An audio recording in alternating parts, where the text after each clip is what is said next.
Of Sunday, May the 18th, he called me and told me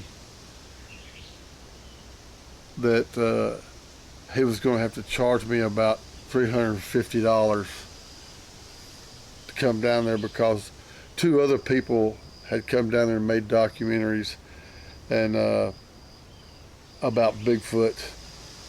But they were a lot bigger than I was. I'm not going to mention their names, but you know, they have a lot more money than I do. They have a cast and cameramen and all that stuff, and you know, it's just me carrying my little Canon camera with a $14 mic I got off eBay. You know, I got some game cams and stuff like that, and a GoPro I bought from a pawn shop, and my wife bought me a little action camera for my birthday a few years ago, and it was like 30 bucks. So I'm not no big production or anything. And he told me, he says, I need to get some kind of compensation for letting y'all camp on my property. And his boat had sunk because of the recent flood down there, and he was going to have to rent another boat from a friend of his to take us out. Now, I've got a friend that's got like a $20,000 boat, and if I asked him if I could take his boat out, I'm sure he would let me take it out without charging me, because he knew I'd be responsible for it if something happened to the boat. But that's no big deal. And I got to thinking about it. He's waited 3 days before Kenny and I planned to go out there and do this.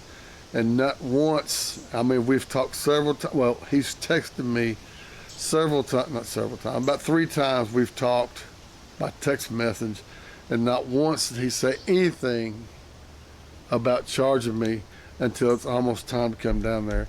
Well, that kind of ticked me off a little bit, and I've just decided that I'm not going to go down there and pay that $300 because he's talking about being compensated for the gas that goes in the boat.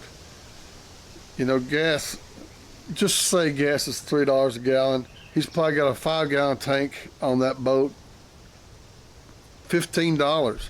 And that's probably last him all week 10 trips up and down that river. And he wants to charge me $150. And then he says he wants me to charge him for guiding me through these woods. You know, I just wanted him to let me get on the woods like this and let me go by myself. He don't have to guide me anywhere. But he says it needs to be compensated. That's all fine.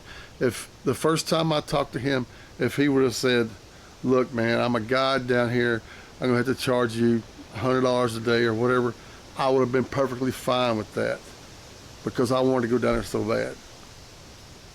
But he waits to the last minute to tell me that he's going to charge me. It just seems like something funny about that.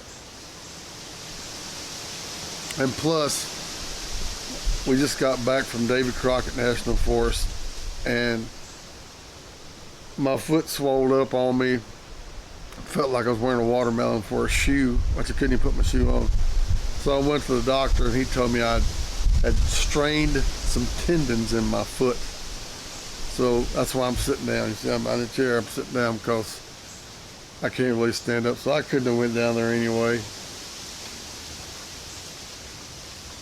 But thinking about going back up into southeast Oklahoma, Kenny and I have had the best luck up there. And I've talked to my friend Keith Bethel, and he said he knows several places up there that we could go that might have some action. So that's all I got to say. I just wanted to get that off my chest about the Fouke, Arkansas, letting y'all know that I won't be going to Fouke, Arkansas, at least not with this guy. Thank you very much for watching.